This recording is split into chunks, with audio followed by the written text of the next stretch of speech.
今日我哋出文具第2期，不過第2期呢，就相信有朋友仔都可能未睇過第1期啦，咁就建議你哋咧睇翻第1期嘅我的文具介紹啦。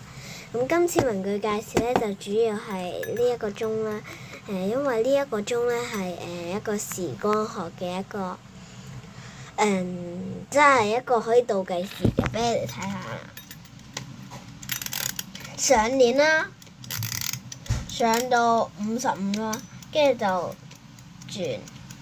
轉到你想調校嘅，咁有15分鐘倒計時啦，就係滴答滴答有啲好嘈，係啦。咁第2樣就係呢一個啦，呢一個係吸塵即係桌面吸塵器啦，即係佢會咁樣吸乾淨晒所有嘢嘅。係啦，呢個喺淘寶或者拼多多都有得賣嘅。咁呢就係仲有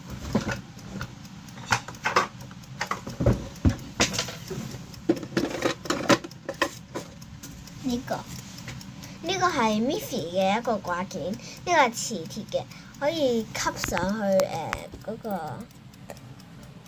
可以吸上去有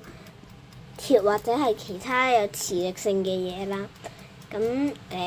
再介紹一下呢個啦，呢個呢就係擦膠筆 eraser pencil。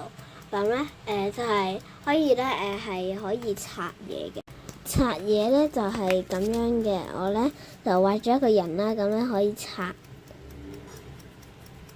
都還可以啦，咁樣擦到咁樣擦啦。有乜一支就係2蚊雞嘅，超抵。呢個呢就係鉛筆刨，我通常呢就會用呢個鉛筆刨多啲嘅，我唔會用呢個，因為太多嗰啲碎呢碌咗落地下又好難執。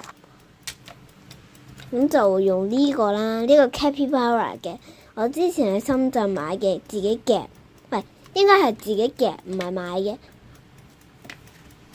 跟住就係一個假馬球啦，咁就係